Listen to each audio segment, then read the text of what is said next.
सोचिए, मुंबई में रहने वाली 77 साल की एक महिला को अचानक व्हाट्सएप पर वीडियो कॉल आता है। कॉलर अपने आप को पुलिस अफसर बताता है और कहता है कि उनकी आधार आईडी का इस्तेमाल मनी लॉन्ड्रिंग जैसे अपराध में हुआ है। अगले ही पल डर और दबाव का ऐसा जाल बिछता है कि इस बुजुर्ग महिला को लगातार 1 महीने तक फोन पर डिजिटल गिरफ्तारी में रखा जाता है। फर्जी अफसर बने ठग उनसे कहते हैं कि जांच करनी होगी और उसके लिए अपने बैंक खातों से आपको पैसे ट्रांसफर करने पड़ेंगे। भरोसा बनाने के लिए शुरू में ठग 15 लाख रुपए वापस भी लौटा देते हैं, मगर फिर अलग अलग बहानों से उस महिला से उनकी जिंदगी भर की कमाई पूरे 3.8 करोड़ रुपए 6 अलग अलग खातों में ट्रांसफर करा लिया जाता है।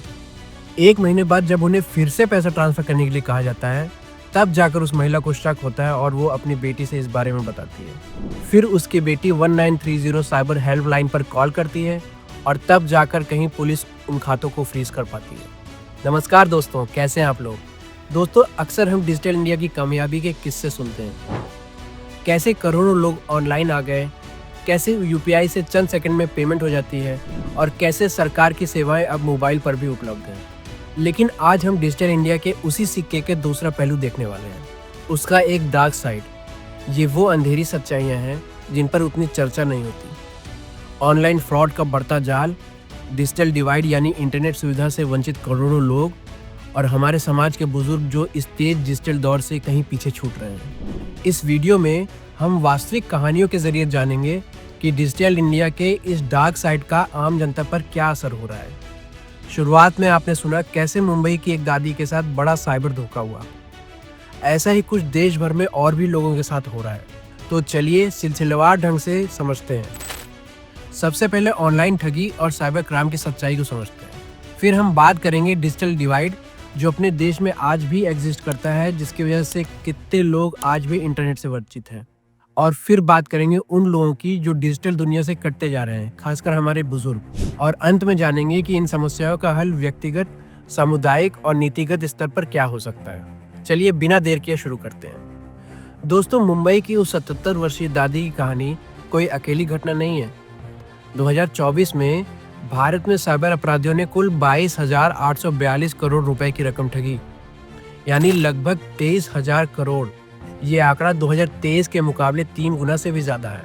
और अंदाज़ा लगाइए, सरकारी एजेंसियां कह रही हैं कि 2025 में ये नुकसान 1.2 लाख करोड़ रुपए से ऊपर जा सकता है। मतलब ऑनलाइन ठगी एक सुनामी बनकर देश को अपने चपेट में ले रही है। पिछले 5 से 6 साल के डेटा को देखें तो साइबर अपराधों की संख्या में जबरदस्त उछाल आया है। 2019 में जहां करीब 2 लाख साइबर शिकायतें थीं, 2024 में ये संख्या 20 लाख को भी पार कर गई।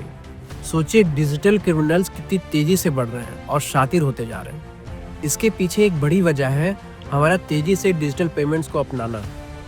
डिजिटल पेमेंट जितनी बड़ी है, ठगी के नए नए तरीके भी उतनी तेजी से बढ़े हैं। आज ज़्यादातर लोग पेटीएम, फोन पे, गूगल पे जैसे यूपीआई ऐप से सेकंडों में पैसे भेज देते हैं। 2025 में तो भारत पूरी दुनिया के आधे डिजिटल पेमेंट्स के लिए जिम्मेदार था। लेकिन जहां एक तरफ सरकार और बैंक यूपीआई को बढ़ावा देकर कैशलेस इकोनॉमी बना रहे थे, वहीं दूसरी तरफ ठगों का एक पूरा इंडस्ट्री खड़ा हो गया। यहाँ तक कि देश के कुछ इलाकों के नाम ठगी के लिए बदनाम हो गए।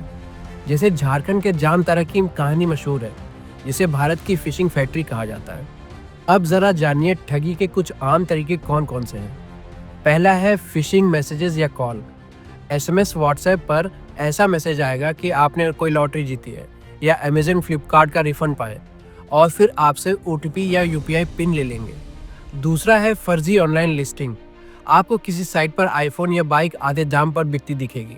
आप एडवांस पेमेंट करोगे और बेचने वाला रफू चक्कर। तीसरा है पेमेंट कंफर्मेशन स्कैम। आपको ईमेल और मैसेज आएगा कि पैसे पाने के लिए इस लिंक पर क्लिक करके अपना पेमेंट वेरीफाई करें, और क्लिक करते ही या तो आपका फ़ोन हैक हो जाएगा या आपकी डिटेल्स चोरी हो जाएंगी। ऐसे अनगिनत तरीके रोज़ ईजाद हो रहे हैं। आप ये मत सोचिए कि सिर्फ अनपढ़ लोग या बूढ़े लोग ही लुटते हैं। पढ़े लिखे स्मार्ट लोग भी इन जालसाजों के चक्कर में आ रहे हैं। फाइनेंशियल ईयर 2023-24 में 13.42 लाख यूपीआई फ्रॉड केस दर्ज हुए, जिनमें 1087 करोड़ रुपए की रकम थी। ये तो सिर्फ रिपोर्ट हुए केसेस हैं। जाने कितने लोग डर या शर्म के मारे शिकायत नहीं कर पाते। बैंकिंग फ्रॉड भी 8 गुना तक बढ़ गए हैं। प्राइवेट बैंक से लेकर सरकारी बैंक तक कोई अछूता नहीं है। इंश्योरेंस, इन्वेस्टमेंट, हर सेक्टर में ऑनलाइन ठगी के केस आने लगे हैं। ठग अब तो आर्टिफिशियल इंटेलिजेंस का भी इस्तेमाल करने लगे हैं। वो लोग आर्टिफिशियल इंटेलिजेंस का फर्जी वीडियो बनाकर बड़े अफसरों, सेलिब्रिटी की आवाज़ निकालकर लोगों को बेवकूफ़ बना रहे हैं आजकल। यानी तकनीक का इस्तेमाल सिर्फ अच्छे कामों के लिए ही नहीं, बुरे कामों के लिए भी धड़ल्ले से हो रहा है। और रिजल्ट ये है कि लोगों का भरोसा डिजिटल सिस्टम पर थोड़ा डगमगाने लगा है। कई लोग ऑनलाइन पेमेंट करते हुए घबराते हैं, हर एसएमएस पर शक करते हैं, और ये शक करना लाजमी भी है, क्योंकि डिजिटल इंडिया की चमकती सड़क पर साइबर अपराध के गड्ढे हर मोड़ पर मिल सकते हैं। अब यहाँ एक सवाल ज़रूर उठता है, क्या ऑनलाइन ठगी का खतरा सबके लिए बराबर है?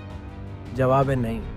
जिनके पास तेज़ इंटरनेट, सही जानकारी और डिजिटल आदतें हैं, वे मुश्किल में भी अपने आप को संभाल लेते हैं। मगर जहाँ कनेक्टिविटी आधी अधूरी, डिजिटल साक्षरता कम और भरोसे का एक ही सहारा हो, फ़ोन या मैसेजेस, वहीं ठगों को सबसे आसान शिकार मिलते हैं।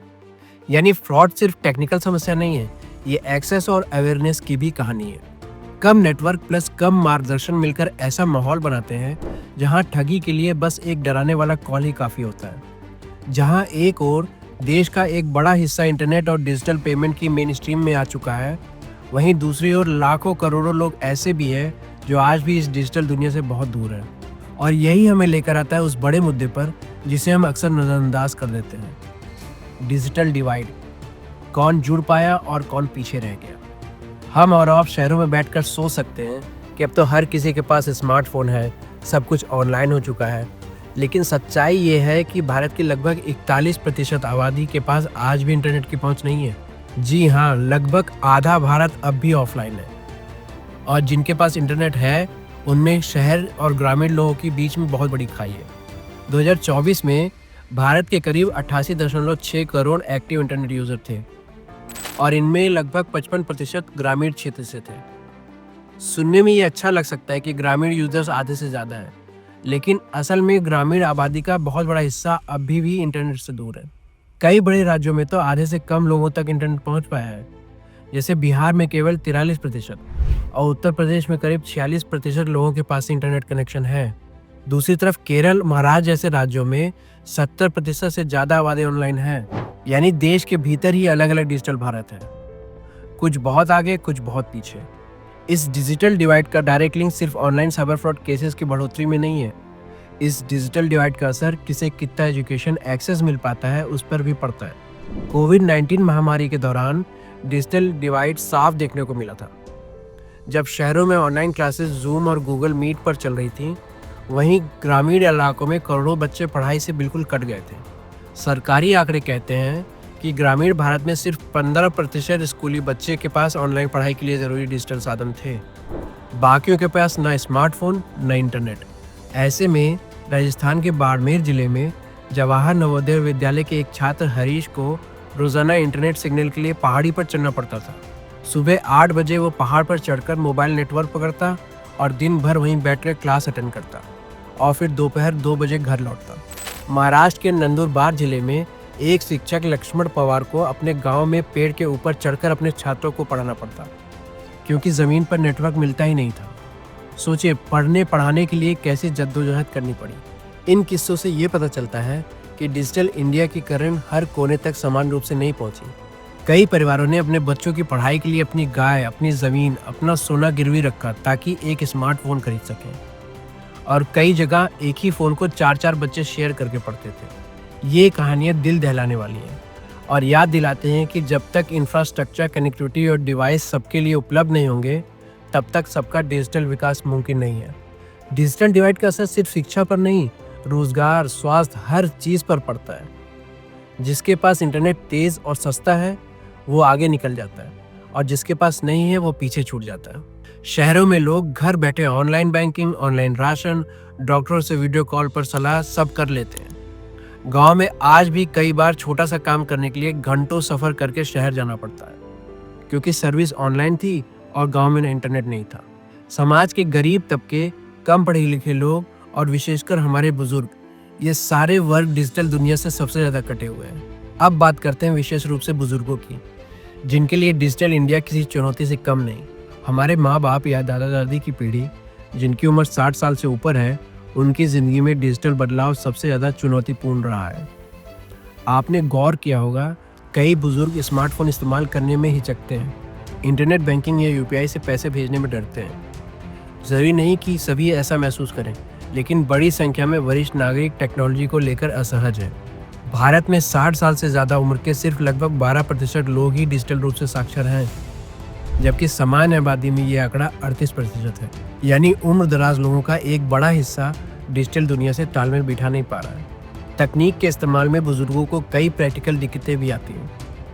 उम्र बढ़ने के साथ आंखों की रोशनी कम होना, उंगलियों का ठीक से काम न करना, छोटी स्क्रीन पर टाइप करना मुश्किल लगना, ये सब वास्तविक परेशानियां हैं। बहुत से बुजुर्ग अंग्रेजी न जानने के कारण भी ऐप्स नहीं चला पाते, क्योंकि ज़्यादातर ऐप्स का इंटरफेस अंग्रेजी में होता है। और सबसे बड़ी बात, नई तकनीक को सीखने में उन्हें डर लगता है कि कहीं ना कहीं कुछ गलत बटन दबा दिया तो बड़ी गड़बड़ हो जाएगी। उसी डर का फ़ायदा ठग उठाते हैं। आपने नोट किया होगा कि फ़ोन पर ठगी के बहुत से शिकार बुजुर्ग ही होते हैं। अभी हमने शुरुआत में मुंबई की दादी की बात की, ऐसे ही एक और चौंकाने वाला केस कुछ महीने पहले लखनऊ में हुआ। 100 साल के एक दादाजी को फर्जी सीबीआई ऑफिसर बनकर ठगों ने 6 दिन तक फ़ोन पर डरा धमका कर रखा और उनसे 1.3 करोड़ रुपए ऐंठ लिए। सोचिए, 100 साल की उम्र में भी डिजिटल गिरफ्तारी में रखा गया। ऐसे जालसाजों को ना उम्र का लिहाज है, ना रिश्तों का। बस मौका मिले तो ऑनलाइन वो किसी को भी लूट लेते हैं। लेकिन ठगी से इतर भी बुजुर्गों के लिए डिजिटल इंडिया के और भी निहितार्थ यानी इम्प्लीकेशंस है। बहुत सी ज़रूरी सेवाएं अब डिजिटल हो चुकी हैं, जैसे कई जगह पेंशन, जीवन प्रमाण पत्र ऑनलाइन भरना होता है, डॉक्टर की अपॉइंटमेंट ऑनलाइन बुक करनी होती है, ट्रेन की टिकट ऑनलाइन मिलती है। ऐसे में जिन बुजुर्गों को तकनीक प्रयोग करना नहीं आता, उन्हें हर काम के लिए दूसरों पर निर्भर रहना पड़ता है। ऐसे में इंडिपेंडेंस कम हो जाती है और एक अलग तरह की बेचैनी, अलगाव महसूस होता है। कुछ बुजुर्ग सीखने की पूरी कोशिश कर रहे हैं, जैसे सोशल मीडिया पर आजकल कई दादाजी दादी एक्टिव हैं, वीडियो कॉल पर पोते पोतियों से बात करना सीख रहे हैं। लेकिन ये ज़रूर है कि उन्हें इसमें अपनों की मदद चाहिए होती है। तो अभी तक हमने 3 बड़ी समस्याएं देखी: ऑनलाइन फ्रॉड, डिजिटल डिवाइड और बुजुर्गों की डिजिटल दुनिया से दूरी। ये डिजिटल इंडिया का डार्क साइड है। लेकिन अब सवाल ये उठता है कि इसका समाधान क्या है? क्या इसका समाधान ये है कि हम वापस एनालॉग ज़माने में चले जाएं? नहीं, ये प्रैक्टिकल नहीं है। समाधान यही है कि डिजिटल इंडिया को और मजबूत, समावेशी और सुरक्षित बनाया जाए। चलिए अब अंत में समाधान पर बात करते हैं। समाधान कई हैं, लेकिन उन्हें अपनाने के लिए हम सबको मिलकर काम करना होगा। मैं इन्हें 3 हिस्सों में बांटूंगा: व्यक्ति, समाज और सरकार यानी संस्था। व्यक्तिगत स्तर पर सबसे बड़ी जिम्मेदारी हमारी खुद की है। हमें साइबर जागरूकता यानी साइबर अवेयरनेस बढ़ानी होगी। जैसे हम असल ज़िंदगी में जेब कतरों और ठगों से सावधान रहते हैं, वैसे ही ऑनलाइन दुनिया में भी सतर्क रहना होगा। कुछ मूल मंत्र याद रखें: कभी भी किसी से अपना OTP, पासवर्ड या पिन शेयर न करें। बैंक या भरोसेमंद संस्था फ़ोन पर आपसे ये जानकारी कभी नहीं मांगेगी। अनजान लिंक या ऐप डाउनलोड करने से बचें। फिशिंग लिंक पर क्लिक करते ही आपका फ़ोन हैक हो सकता है। ऑनलाइन डील जो सच होना मुश्किल लग रही हो, वो ज़्यादातर फर्जी होती है, जैसे 5,000 रुपये में आईफोन वाला झांसा। सभी ज़रूरी अकाउंट पर 2 फैक्टर ऑथेंटिकेशन लगाएं और मजबूत पासवर्ड रखें। और ठगी का शक होने पर तुरंत हेल्पलाइन 1930 पर कॉल करें। सरकार ने साइबर फ्रॉड रोकने के लिए हेल्पलाइन बनाई है, जिस पे तुरंत कॉल करने से ट्रांजैक्शन रोकी जा सकती है। इन आदतों को अपनाकर आप काफ़ी हद तक खुद को सुरक्षित रख सकते हैं। और हाँ, परिवार में अपने बुजुर्गों को भी इन नियमों के बारे में बताइए। अगर माता पिता या दादा दादी स्मार्टफोन इस्तेमाल करना सीखना चाहें, तो धैर्य के साथ उनकी मदद करें। उन्हें भरोसा दिलाएं कि थोड़ी प्रैक्टिस से वे भी डिजिटल पेमेंट और ऑनलाइन सुविधाएं इस्तेमाल कर सकते हैं। और जब वो कुछ नया सीखें तो उनकी सराहना करें, ताकि उनका आत्मविश्वास बढ़े। सामुदायिक स्तर यानी कम्युनिटी स्तर पर हमें एक दूसरे की मदद के लिए आगे आना होगा। शहरों में RWS यानी रेजिडेंट वेलफेयर एसोसिएशंस या सामाजिक संगठन समय समय पर डिजिटल साक्षरता शिविर लगा सकते हैं, जहां आसपास के इलाके के लोग, खासतौर पर बुजुर्ग, आकर स्मार्टफोन चलाना, UPI इस्तेमाल करना, ऑनलाइन फ्रॉड से बचना सीख सकें। इसी तरह ग्रामीण इलाकों में पंचायत और स्कूल मिलकर गांव-गांव में कैंप लगा सकते हैं। कॉलेज के छात्र भी इसमें महत्वपूर्ण योगदान दे सकते हैं, जैसे कि NSS यानी नेशनल सर्विस स्कीम या फिर NCC यानी नेशनल क्रेडिट कॉर्प्स से जुड़े छात्र गांव-गांव में जा सकते हैं और वहाँ बेसिक इंटरनेट सर्विसेज के बारे में जानकारी दे सकते हैं कि जैसे ईमेल कैसे बनाएं, इंटरनेट पर सरकारी फॉर्म कैसे भरें। भारत में कई एनजीओ जैसे हेल्प एज इंडिया बुजुर्गों के लिए डिजिटल सीख के प्रोग्राम चला रहे हैं। हमें ऐसे प्रोग्रामों को सपोर्ट करना चाहिए। इसके अलावा सामुदायिक पहल से डिजिटल डिवाइस शेयरिंग या दान भी की जा सकती है। बहुत से घरों में पुराने स्मार्टफोन रखे रहते हैं। हम इन्हें ज़रूरतमंद बच्चों या परिवारों तक पहुंचाने का सिस्टम बना सकते हैं। कई लोग जिन्हें इंटरनेट की अच्छी समझ है, वे अपने मोहल्ले और गांव में दूसरों को डिजिटल स्किल सिखाने के लिए साप्ताहिक क्लास रख सकते हैं। एक और ज़रूरी बात, कम्युनिटी स्तर पर इंटरनेट कम्युनिटी सेंटर या डिजिटल लाइब्रेरी जैसी जगह होनी चाहिए जहां कोई भी आकर फ्री में इंटरनेट एक्सेस कर सके। सरकार ने कुछ जगह पर कॉमन सर्विस सेंटर खोले हैं, लेकिन उनकी संख्या बढ़नी चाहिए और समाज के लोग भी मिलकर अपने स्तर पर कंप्यूटर इंटरनेट उपलब्ध करा सकते हैं। समाज के युवा, खासकर टेक बैकग्राउंड के लोग एक बड़ा रोल अदा कर सकते हैं। शहरों के पढ़े लिखे युवा अपने गांव में जा सकते हैं, वहाँ कुछ दिन तक डिजिटल शिक्षा दे सकते हैं गांव के लोगों को, या फिर अपने घर के बुजुर्ग को हफ्ते भर में एक कोई नया ऐप सिखा सकते हैं। ऐसे छोटे कदम मिलाकर बड़ी छलांग बन सकते हैं। कुल मिलाकर समाज में एक मददगार माहौल बनाना होगा जहाँ कोई पीछे न छूटे का भाव हो। अब आते हैं सरकारी यानी संस्थागत स्तर के उपायों पर। सच कहूँ तो सरकार ने कई योजनाएं शुरू तो की हैं, पर उन्हें तेजी से और बड़े पैमाने पर लागू करने की ज़रूरत है। पहला है डिजिटल इंफ्रास्ट्रक्चर और कनेक्टिविटी। गांव-गांव में तेज इंटरनेट पहुंचाना सबसे बुनियादी ज़रूरत है। सरकार का भारत नेट प्रोजेक्ट इसीलिए है कि हर पंचायत तक ब्रॉडबैंड पहुंचे। इसे समयबद्ध तरीके से पूरा करना होगा। इंटरनेट को अब एक बुनियादी सुविधा माना जाए, जैसे बिजली, पानी। 5G satellite internet, public wifi hotspot सभी का विस्तार ग्रामीण क्षेत्रों में करना पड़ेगा।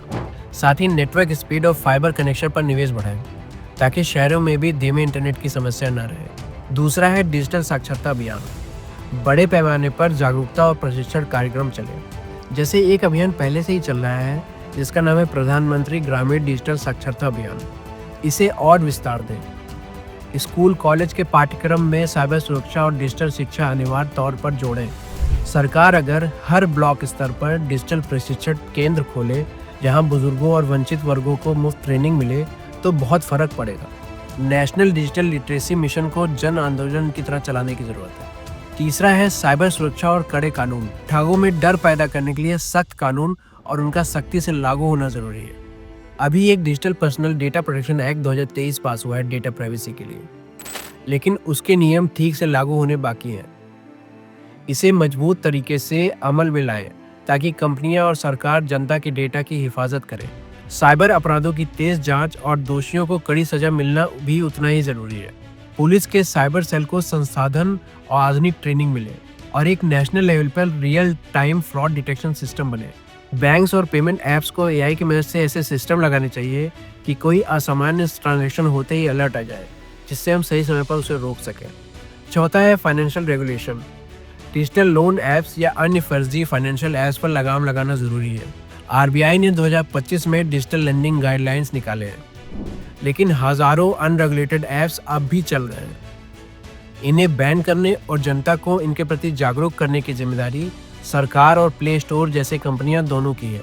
इसी तरह क्रिप्टो करेंसी, ऑनलाइन गेमिंग जैसी नई चीज़ों पर भी नियम बनाने में देरी नहीं होनी चाहिए। पांचवा है अनुकूल तकनीकी समाधान। टेक्नोलॉजी को सबके लिए उपयोगी बनाने के लिए कदम उठाना चाहिए।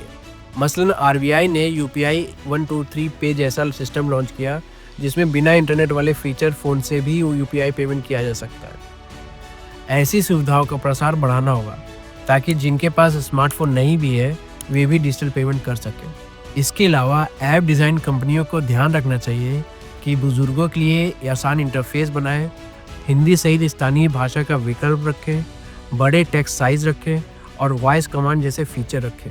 तकनीक इंक्लूसिव होगी तो ज़्यादा लोग जुड़ पाएंगे। और छठा है निगरानी और जवाबदेही। सरकारी योजनाओं की ग्राउंड पर मॉनिटरिंग हो। सिर्फ ऐप या पोर्टल बना देने से काम नहीं चलता। देखना होगा कि लाभार्थी को सच में फ़ायदा हुआ है या वो तकनीकी अड़चनों में उलझा हुआ है। हर सरकारी विभाग की सेवाओं के लिए एक डिजिटल इंक्लूजन स्कोर हो सकता है। जो विभाग जनता को अच्छी डिजिटल सेवा दे रहा है उन्हें पहचान मिले और जो पीछे हैं उन्हें सुधारना पड़े। केंद्र और राज्यों को मिलकर ये सुनिश्चित करना होगा कि डिजिटल इंडिया, इंक्लूसिव इंडिया सिर्फ नारा न रहे बल्कि हकीकत बने। इन सारे उपायों का लक्ष्य यही है कि डिजिटल तकनीक का फायदा सबको मिल सके और इसके खतरे कम से कम हो। अब आखिर में निष्कर्ष की बात करते हैं। देखिए, डिजिटल इंडिया एक बड़ा सपना है। ऐसा भारत जहां हर नागरिक के पास तकनीक की ताकत हो, सूचना तक पहुंच हो और सेवाएं उंगलियों पर उपलब्ध हो। ये सपना ज़रूर पूरा हो सकता है, लेकिन तभी जब हम इसके डार्क साइड के इम्पैक्ट को दूर करने में जुटें।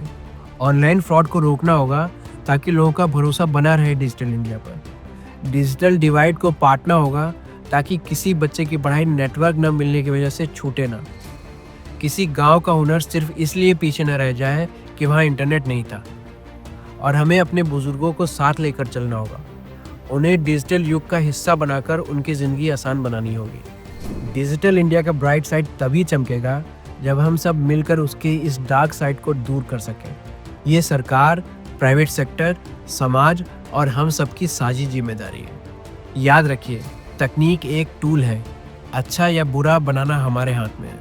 अगर सही नीयत और पूरी तैयारी से हम आगे बढ़ें तो डिजिटल क्रांति वाकई सबके जीवन में क्रांतिकारी सुधार ला सकती है।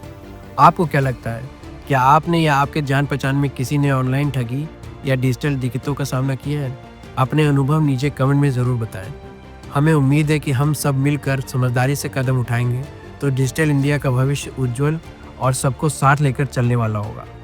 अगर आपको ये वीडियो इन्फॉर्मेटिव लगी हो तो उसे लाइक और शेयर करें ताकि और लोग भी डिजिटल दुनिया के इन खतरों और समाधानों के बारे में जान सकें। और हाँ, चैनल को सब्सक्राइब करना ना भूलें और बेल आइकन ज़रूर दबाएं। चलिए अब नेक्स्ट वीडियो में मिलते हैं। तब तक keep learning, keep growing, keep thinking. Bye bye.